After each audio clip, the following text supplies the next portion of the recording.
John, you're the founder of the Bell Shakespeare Company, and for decades you've performed and directed William Shakespeare's works. And as an actor, of course, introspection is part of the gig. By going deep into the text, what have you learned about how Shakespeare saw men's psyche? Gee, that's a very wide-ranging question. I mean, there's 37 plays and hundreds of different characters. And I guess when I was at school, I got really intrigued with Shakespeare. I happened to have some very good teachers who really introduced us very well into the plays. And I got very involved with the characters and identified with them. And I guess they helped me to sort of see the world. Because when you're an adolescent, you're not quite sure what to make of the world and how to make judgments and so on. And if you follow a character, say like Hamlet, who's a young man on his journey, and understand what he's going through, and he's full of questions, asking questions, what's life all about, and he goes through all the things in the space of 3 hours that anyone goes through in a lifetime, you know, like discovering the supernatural. Is there a life hereafter? Is the ghost a real thing? His bust up with his girlfriend with Ophelia, you know, what caused that big bust up and why does she go and commit suicide? His bust up with his mother because she's married this man that he hates. Sibling rivalry with Laertes, who's his opposite number. So everything he goes through, I think every adolescent goes through, and that's why I think young people identify with Hamlet perhaps more easily than any other character, because we don't know how old he is when the play starts. Maybe he's about 18, 20. And by the end of the play, he's grown up. He's become more mature, and he understands fatalism. And you just got to go through with certain things and accept what fate deals you, and stop being so introspective and worrying about it. Just, you know, do the job you've been given. So that, in that way, it's a very profound play, and you know, you can really find yourself through reading it, and even more so through acting it. When I was a kid growing up, I had a very bad stutter from about the age of 11 or 12. I couldn't speak at all. It was so severe. So I made myself go on stage and act as a way of overcoming this. So it was partly that, but also through playing these characters, you've got to go right inside, not just learn the words or understand them, but how does it feel? What makes you feel these words? What emotions do you tap into to find the rage or the grief or the sense of being lost? You've got to go there yourself, and you've got to relate it to your own experience, or if you haven't got one, you don't have to kill somebody to play Macbeth, you know, thank goodness. But you can read about other people who've committed certain crimes and done certain, and you've got to go into that and research these things and try to understand the mind of somebody who commits some terrible crime, for instance. So in that sense, you spend your whole life as an actor being cross-examining yourself, psychoanalyzing yourself, you know, comparing yourself to roles in literature, and corresponding those to people in real life. So you can't just say the words off the page. Who does this remind me of? It's like that. It's like that bloke down the street, or like one of my teachers, or like somebody I met in a pub once. You sort of assess all these different people and draw from them, and add that to your knowledge of yourself. So In that moment in time when you decided that you would try and do something about your terrible stutter, yeah, by going on stage, just explain a little bit about the process, the mental process you went through, because it seems to me a very brave thing to say, I'm going to do the hardest possible thing to cure this, which it would have been. Yeah, well, I read about Demosthenes, who was the greatest orator of ancient Greece, apparently, and he had a terrible stutter. So the way he overcame it was he used to fill his mouth with pebbles and make himself talk through the pebbles until he... And I said, that's what it is. It's nothing physically wrong. It's just an attitude. And you just got to overcome the attitude. There's nothing sort of biologically wrong. Yeah. It's just overcoming some obstacle. So if you can make yourself speak through a character, and of course, when you're speaking through a character, you become less self-conscious. It's not you, it's somebody else talking. And so you transfer your anxiety or whatever to this other person. It's kind of therapy. Yeah. It's therapy. Sure. But you're saying it's also, acting, to you at least, has become therapeutic in the sense that you have to self-analyze Sure. all the time.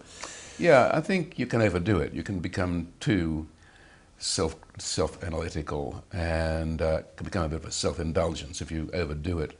And I think some actors do that. They become so obsessed with themselves, they forget about what their job is, to go out there and entertain the public, you know. So you've got to go through that, but at a certain point you realise that acting is a job, it's a craft that you learn how to use your voice and your body and so on. You still have to look into yourself and try to understand other people and yourself, but not forgetting that you're pretending. Kids do this very naturally and normally. You put on a cowboy suit and you say bang bang you're dead, and you believe it, you know. And kids do that naturally. We get shy of that, we grow out of it. We think pretending is just a waste of time, but it's not. We'll all spend our whole lives role-playing. If you're a judge or a lawyer or a doctor, you put on a certain kind of suit and a certain kind of attitude and a certain sort of voice. You play the role of the judge or the doctor, or, you know. So in acting, in a way, acting is a bit more honest than that. You're you're saying who you are. Yes, you know, yes. You're not pretending to be anybody but yourself in a way. So it's a bit like Picasso, I think, said, you find your way to the truth through lies. You know, you have to sort of tell a lie in a way to get to the truth. It sounds like a paradox, but I think there's something in that.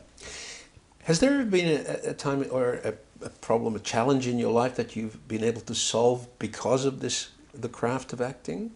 Have you found that it helped you in a personal way? I don't think there's been any one sort of crisis or event in my life that I've solved through acting, but I think through acting and thinking about other people and working with other people, it's made me sort of more at home with myself and more relaxed in a way. It's a very social attitude, occupation. If you're a painter or a writer, you're stuck in a room all day at your easel or your typewriter or your iPad, whatever. Typewriter. Who uses typewriters anymore? So it can be kind of quite a lonely and self-obsessed occupation. At least when you're acting, it's always with somebody else, other people, and you're listening to other people acting, and you're giving back what you know. So it's and you're on the move, and you're touring and meeting other people all the time. So in that sense, it's very sociable, and if you use it properly, I think it can sort of enrich you.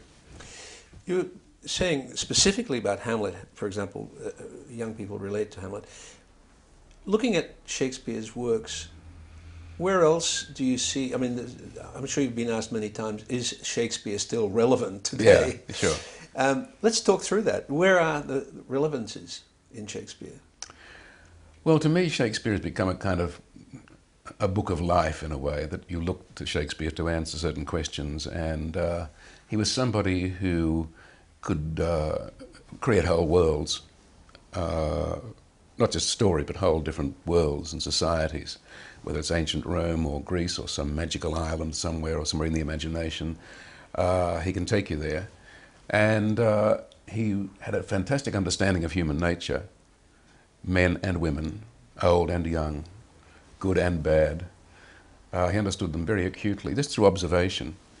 And he tells the truth about them. It's never sentimental, it's always quite sort of cruel but true, somebody said about Shakespeare once. He just tells it as it is. And so by studying the plays and the characters, you come to understand human nature, I think, more fully. Especially, as I say, when you start performing it, because then you're actually living these situations and living with other people, giving back to you. And you've got to be flexible enough that whatever they're offering you, you've got to accept it and work with that, you know, as a performer. So I think the plays mean different things to you at different ages. When you're a young person, Macbeth means one thing. As you get older, it means something else. And by the time you get to, you know, late to middle age, it's got other meanings attached to it about the nature of ambition, of relationships, of what good and evil and responsibility are all about. You keep coming back to these works and examining them and thinking about them and seeing them and performing them. I think it's you know, you get deeper and deeper into what life is really all about. Yeah. So you recommend it as a form of life study? Yes, I do, and I'm not the only one. I mean, I was really intrigued to see that the one book that Nelson Mandela had on Robben Island for all those years was a copy of Shakespeare, and he'd been through it and underlined thoughts and philosophies, and it was smuggled in. I mean, he wasn't allowed to have any books, but it was smuggled in disguised as some sort of religious work, which it is in a way, ironically. But so many people have found, you know, people like Abraham Lincoln have testified that their understanding of human nature and the workings of people and politics you get from Shakespeare, because he covers all that territory, not just the personal journeys of people, but how the world works, how politics work, how, you know, the machinery of power. He also, yes, he does, and he also deals quite a lot with the relationship between men and women. Yeah, Can we talk a little bit about that? Because he portrayed women, you know, this is 17th century, I mean, yeah, in a very modern kind of way. Yeah, I guess what's remarkable about Shakespeare and with women is that the plays were all performed by male actors.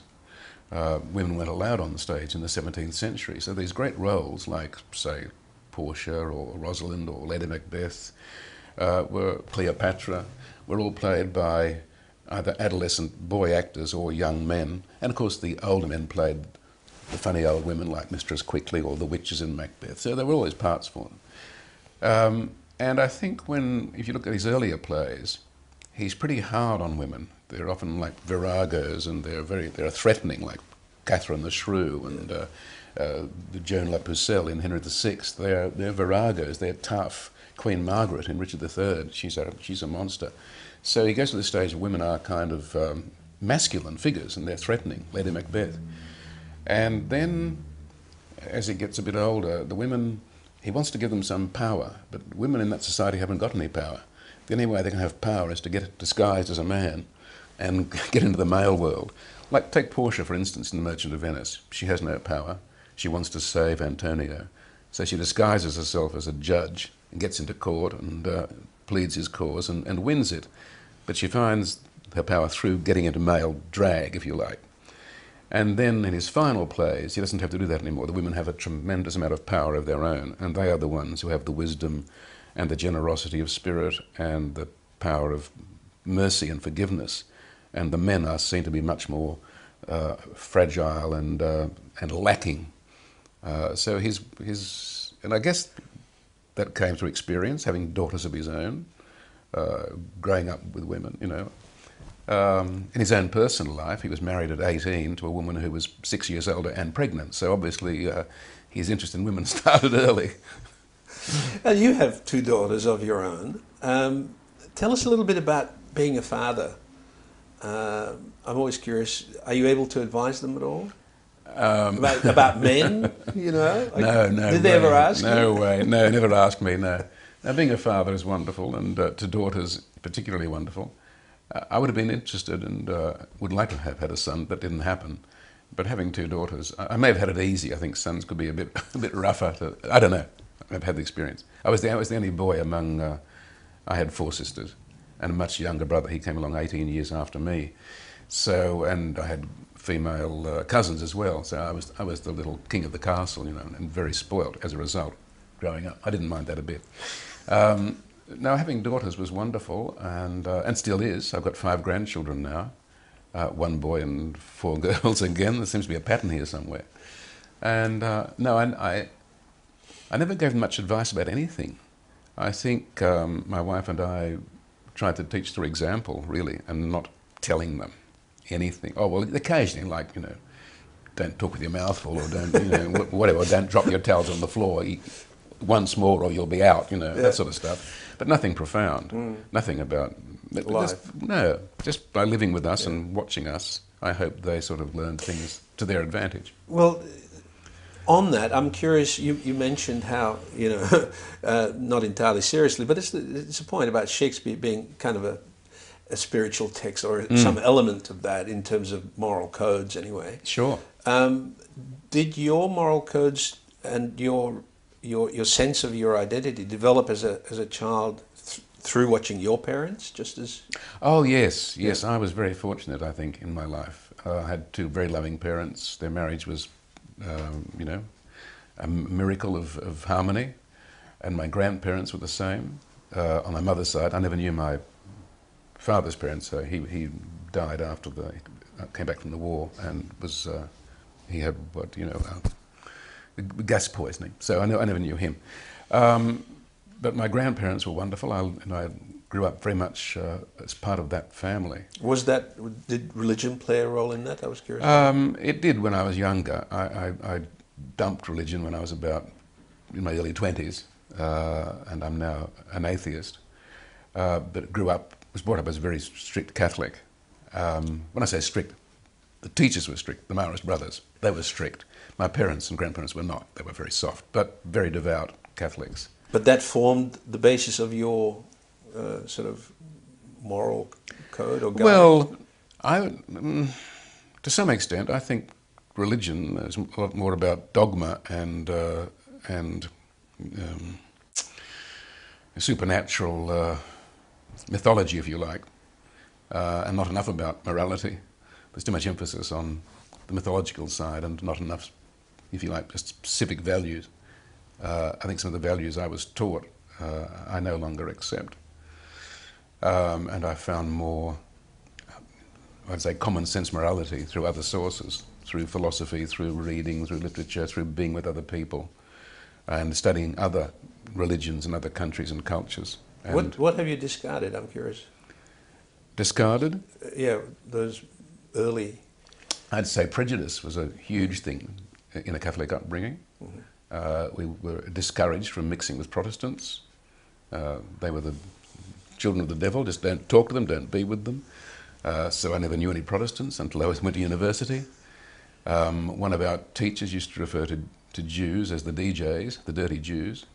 This was just after the war and the Holocaust, about which we were taught nothing.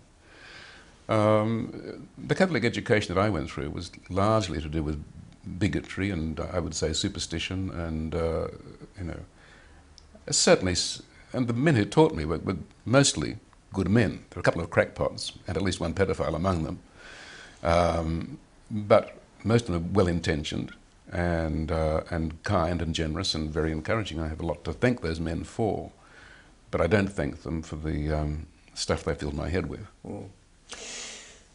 In the context of today's world, meaning as opposed to Shakespeare's world, are there things that you could point to and say, look, if you're thinking about how one should bring up a child, a male, a boy, are there things that you could point to and say, those are really important things?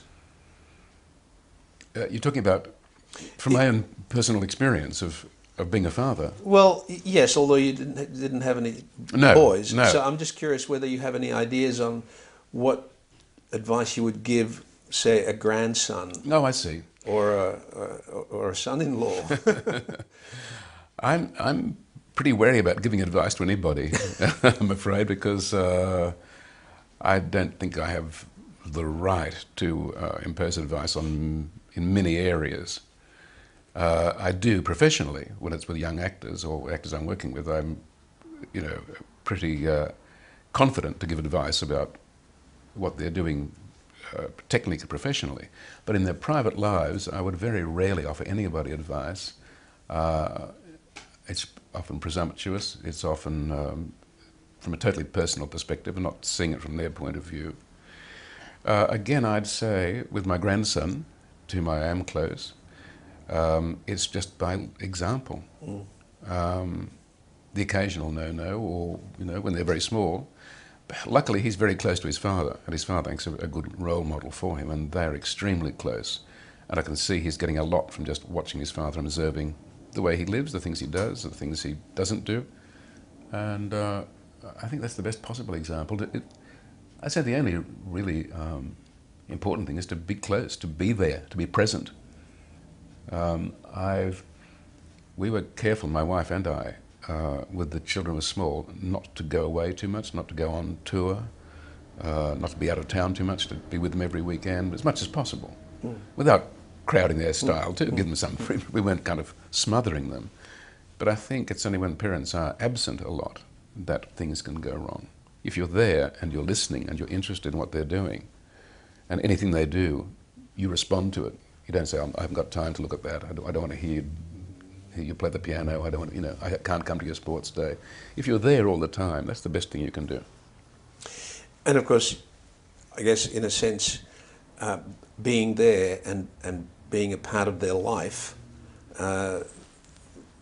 what you're talking about, that by example, meaning including your sense of values, what you find, what are important to you in that respect. I think children are extremely sensitive, and they're watching and learning and listening the whole time from when they're very tiny, and they are judging what you're doing, what you're saying. If they see you get pissed too often, or knocking the missus around, or kicking the cat, that registers very, very strongly, and is it's burned into their brains. So you didn't do that? not very often, not when they were watching.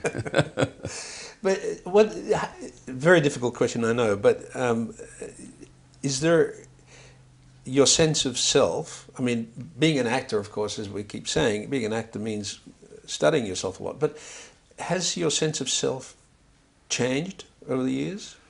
Your sense of identity? I think, yes, I think it has. I think when I was younger, just starting out in my early 20s, I was a lot more arrogant and self-assured in a way, and determined to take on the world and prove to the world what I could do. Selfish. I think by having a very good marriage and a very good wife who's very understanding, but not short of advice. I've learned a lot through that partnership, through having children, through having certain failures and disasters in my career, learning from those. So I think if you're open to it, life will teach you certain things, whether you want them or not. Mm. So of all those things that you might have done differently, give us an example of why and what. I think one of my greatest failures was the collapse of the Nimrod Theatre Company, which I ran for 14 years. And I wasn't skilled enough to run the company and administer and produce the art inside it. What I should have done was to surround myself with more expertise. So when I started my next company, the Bell Shakespeare Company, that too was a learning process. I didn't get it right straight off. And that's been 23 years now since that's been going, and that will go on even after I leave. But that's because I've learned to, whatever I can't do myself, get somebody else in who knows how to do it, to delegate more and not try to do everything myself. And to, again, lead by example, to give as much time as I can to what I'm doing, so that people around me will also give their time and concentration to what they're doing. So in that context, it was the ability to identify what your weakness was, yeah, and try and find someone to. Yes, I think it's a commonplace now that you learn from your mistakes rather than your successes, and it's absolutely true. You don't learn much from success at all, except a moment of euphoria. But if you can see why you failed at something and analyse it and say, well, next time I'll do it differently. And I think I've learned bit by bit to, as I say, to delegate, to see what my weaknesses are and fill those gaps with expertise, and then take the credit for it. I'm wondering, you mentioned some good teachers that you had, but beyond that, other role models and people that you looked up to, people that you saw as heroes in some respects, who would they be? There were often people in the business, in the acting business that I worked with, because naturally you spend your time with them and you admire what they can do, and then you try and tap into their personalities and their values as well.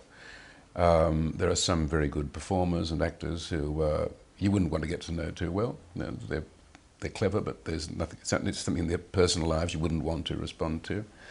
I guess one of the people I most admired was Paul Schofield, who I acted with when I was in my mid-20s in England. And he was a wonderful actor, but I think a lot of that came from the fact he seemed to have a very sort of deep spirituality. He himself was not religious. He didn't profess any religion. But there was something about his empathy and understanding and being in touch with his emotions that was very compelling. And in his professional life, he was extremely courteous and generous and affable, never grandstanding, never impatient or cruel to people, as some stars can be. They can get very obsessed with themselves and, become unreasonable. So he was someone I admired very much for the way he handled his career, his stardom, if you like, and the way he worked with younger people. And I think he was a very generous and very kind-hearted person.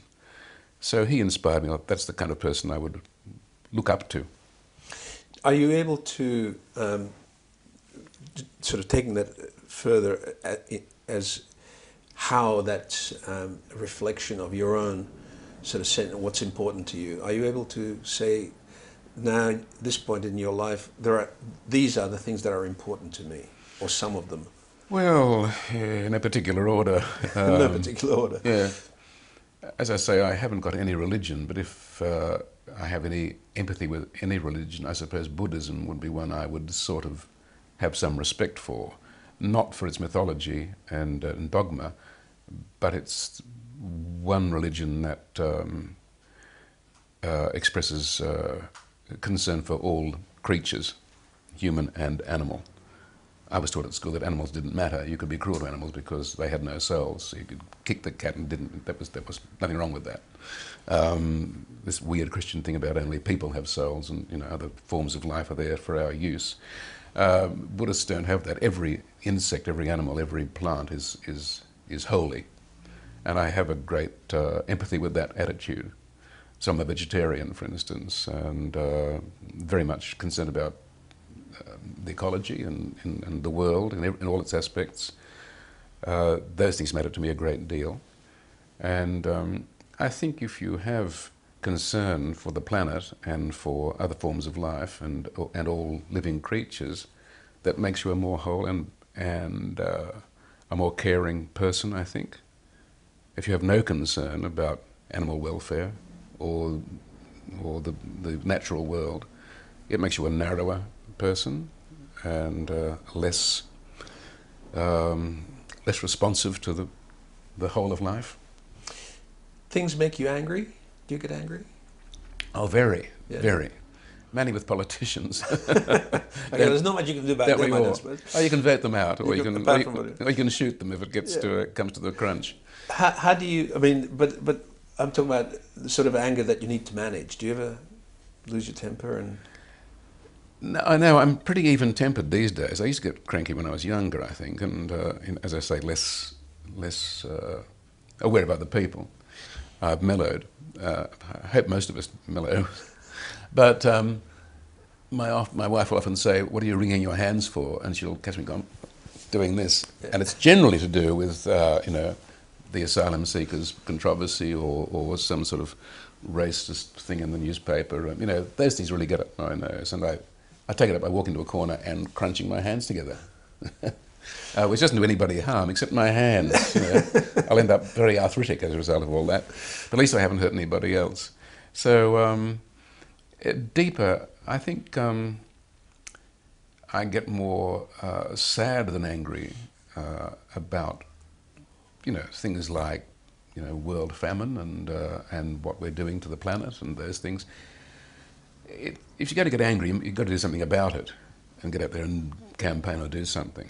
And, I was thinking along the lines of something really personal, that somebody does annoy you or does something that you really don't like.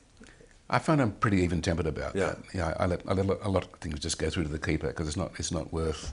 Right. It's not worth, punching somebody or kicking in the door. It's just, it takes a lot to get me sort of really sort of personally riled up. Is there anything you can say about how your relationship with Anna, your wife, developed over the years that you've been married? Because she's an actress. Yes. So you're, does that help? It helps being married to somebody who understands your profession. I think if I were a rocket scientist or a brain surgeon, I'd come home and say, well, how was the day? I couldn't tell her very much about it, At least when I come home and talk to Anna, we know who we're talking about, the latest gossip, the latest, things that are happening in the business or what the day was like. She'd understand exactly what I'm going through. And so that's been a fantastic help, I think, that we've been able to share each other's concerns or worries or opinions. We find we agree on most things, that's probably handy too. We'll both say, wasn't that a shocking movie or wasn't that a terrible performance? We tend to agree on most things in that sense. What about bringing up children? Did you always agree on how to do that? Well, she was very good. She was very generous about that, and I think she sacrificed her own career very much to bring up the children and looking after me. I think would have had far more a career if she'd wanted to. If she'd been more selfish, she could have had that, but she chose to give a lot of that up. But certainly I think we've learned a lot from each other, and I've learned a lot from her. She can be pretty feisty and quite hot, not hot-tempered, but can react pretty smartly to things. So we've both learned to give each other space. But funnily enough, I think the older we get, the more we want to be together. And so I'm taking more days off work and just to have more time. And from the realization, I'm 72 this year, and you start the countdown, you think, well, how many more years will I have? How many good years? How many years can we travel? And they're precious. And so we say to each other, we want more time together, just to be together, whether to travel or just have time together. And I'm pleased that I've done that. I think it would be, I would hate to have the regret in my old age that I'd spent too much time away from the family, from her. I won't have that regret. I've given, we both have given each other a lot of time and given the children a lot of time. And so I'm relieved about that. You've done an awful lot of work over the years. Is there anything that you still feel is a challenge to do? And what do you do about it? No, I think if I had my life over again, I would do much the same as I've done. I have no regrets about the career I've chosen or the path it's taken. I'd do some things better. I made some silly mistakes and had some crashes that I think I could avoid next time round, professionally speaking. I'd handle things better. But I've no regrets about the course I've chosen or the relationships I've had. And there's nothing hugely challenging. Just out of reach? No, I think I've done nearly everything I want to do. And so looking ahead to the years I have left, it really is now about more personal time, a little more travelling. There's still places I'd like to see and experience. And just go deeper and deeper into the things I love in literature and music that I haven't had enough time to explore. So without sounding complacent about it, I think I've done most of the things I set out to achieve when I was younger. I'll ask you this. It's not an easy question, but we're trying to find if there is a way of, or several ways of defining what is masculinity. Can you give it a crack? Oh gosh, that's really hard. I think I know a lot of things that it's not. It's not being aggressive. It's not being out there proving to everybody how big or how tough or how smart you are. It's not those things. And I think when I was growing up, it was all of that. The role models that were up on the movie screen or on the sports pages, it was a lot to do with who's the last man standing. Now, I think the sensitive new age guy has had his day. That's been a bit of a cliche.